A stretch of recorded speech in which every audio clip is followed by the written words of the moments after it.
Hey guys, welcome back or welcome to my channel. My name's Allie, I'm 22 years old and I'm chronically ill. Today's video is going to be about the mental toll that chronic illness takes on your body. I always see people talking about the physical symptoms of chronic illnesses and the physical toll that chronic illness takes on your body, but I don't think I hear enough about how a physical illness can affect you mentally. When you're chronically ill, a lot of times your mental health is neglected simply because all the focus is put on your chronic illness. It's put on just getting better, finding different treatments, figuring out different medications. I think a big reason for this as well is because of medical gaslighting.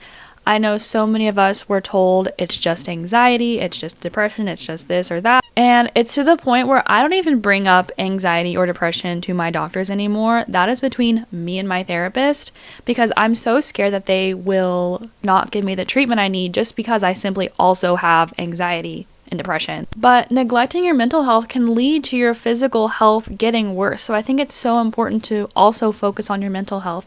And that's why I want to deep dive into the mental toll that a physical illness takes on your body. The first thing I want to talk about is having physical health problems in and of itself can absolutely be anxiety inducing, especially if you have a chronic illness that affects your lifespan or can potentially be dangerous on your body. I know that in and of itself can be extremely stressful on a person. In my experience, my Graves' disease can cause heart problems, and just knowing that I think stresses me out a little bit, and knowing that Graves' disease can potentially be life-threatening also stresses me out. I remember when my hyperthyroidism was at its worst, I was taking my temperature multiple times a day because I was so scared that I was going into a thyroid storm and that my life was on the line. It wasn't, it was fine. But I still was so stressed about it. And chronic illnesses often cause mental health symptoms in and of themselves as well. Again, my Graves' disease literally causes anxiety, it causes irritability, it causes nervousness just because of what's going on in your body. And there are so many chronic illnesses out there exactly like that. I know, like, if there's something wrong with your body, your brain is going to let you know. You're not just going to be sitting there, like, having a great time.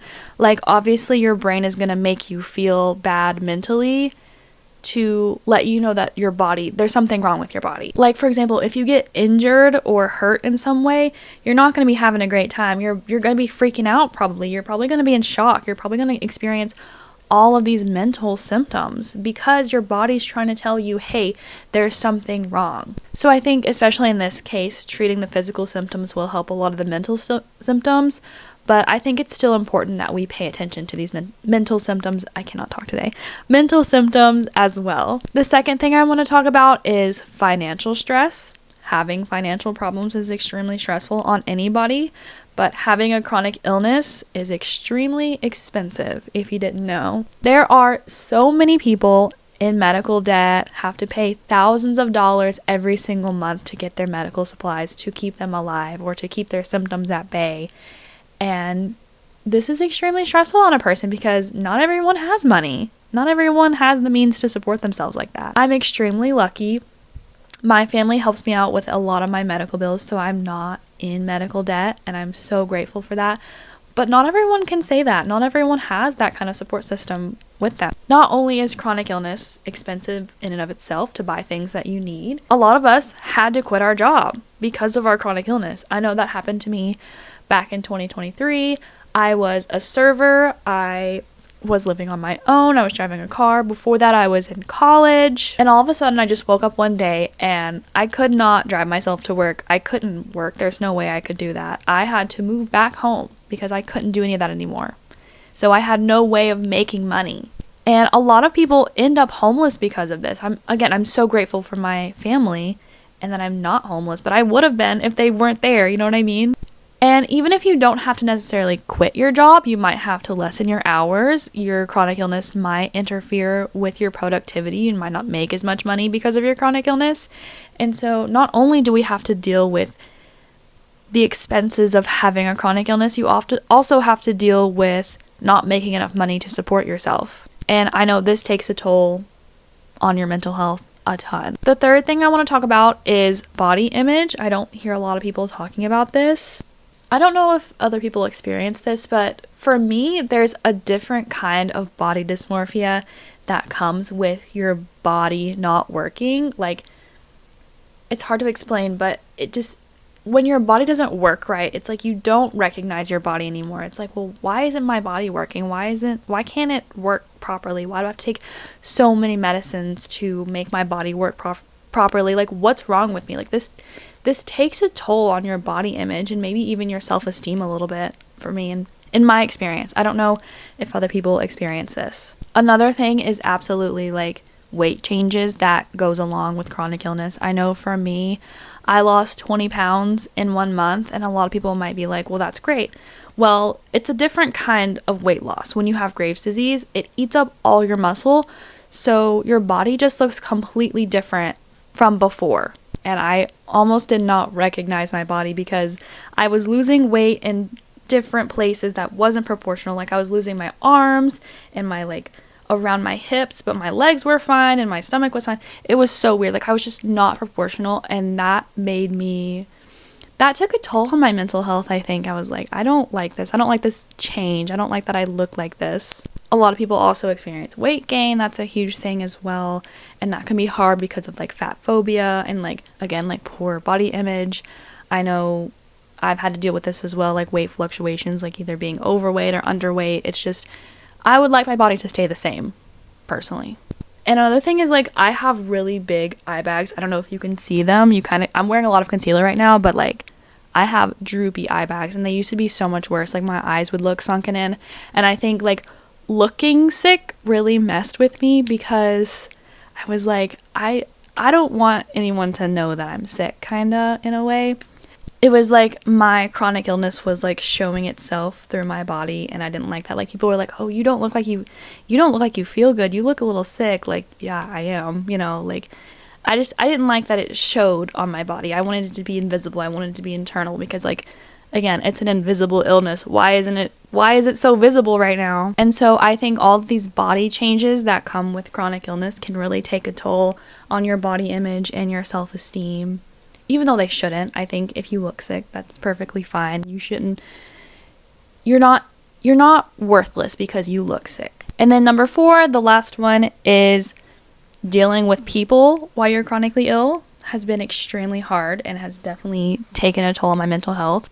Ableism is very real. I did not experience this until like the last year, but a lot of people are extremely ableist. I had no idea.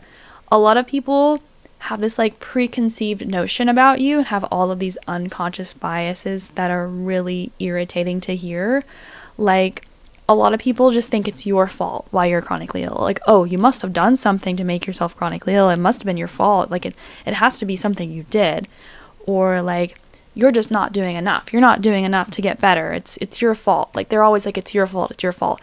And that takes a toll on your mental health because you're like, I'm not doing enough. I'm not doing enough. Like, what can I do? And it's so frustrating because a lot of times you are doing enough. You're going above and beyond and trying to get better. And everyone's telling you you're not doing enough. And that's extremely frustrating to hear. Another thing is that when you get chronically ill, a lot of times people abandon you. They just leave you. They don't want to be your friend anymore. Some people experience breakups. Some people experience, losing family members because of it, which is ridiculous. That should never happen. I know me personally, I did lose a lot of friends when I became chronically ill. I don't know if it was because I was chronically ill or because we just fell off because I moved. I'm not really sure. But I did lose a significant amount of friends becoming chronically ill. But I am now only down to like 2 friends. But I think it's good because I think it really shows how, like, who your true friends are in this scenario. But I think there was a statistic, and I have to look it up, but apparently, like, apparently married men, like, leave their sick wives more often than something. I don't really know. It's like married men leave their sick partners at some kind of rate. I don't know. And the last thing I want to talk about today, which might be the most important thing I've said in this whole video, is feeling like a burden and feeling like an inconvenience on the people you love. I know for me personally, I need a lot of help with things, especially like driving to different places, so I have to rely on other people to drive me places. I have to rely on them financially for support. You know, I have to live with my family.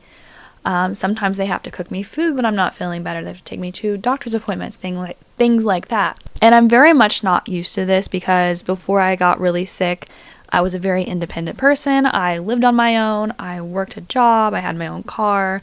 I did everything for myself. And then going from that to relying on everyone for everything was like a huge shift for me. And I didn't like it. I'm not going to lie. And so now I feel like a huge burden on my family. And I hate it. And I try not to feel that way. But it's always there. Like, I'm someone who's really bad at asking for help, and now I have to have help with everything. It's like, it's not fun for me. It takes a toll on my mental health for sure. Or also, like, feeling like an inconvenience. It's like, well, I have to, like, sit in the front seat because I get car sick in the back, so everyone has to sit in the back. Or, like, if I have to, you know, go home because I don't feel good, or I need to go here, or I can't go here with somebody, if they're like, oh, we're gonna plan to go here, but I'm like, I can't go there, you know.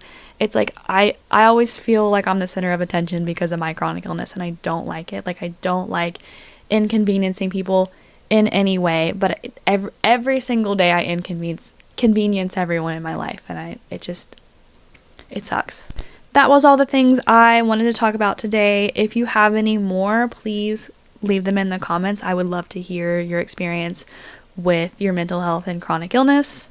Please give me a like and subscribe, and follow me on my other socials. I am AllieRose819 on everything.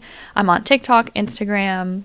My TikTok just reached 32,000 followers, I think, which is insane. That's a crazy number. That's a lot of you guys. So thank you all so much for that. I can't believe I've even reached that many people with my videos. I'm so excited.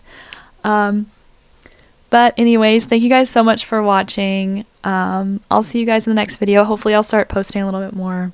I gotta get back on track. Anyways, thank you guys so much. Love you all.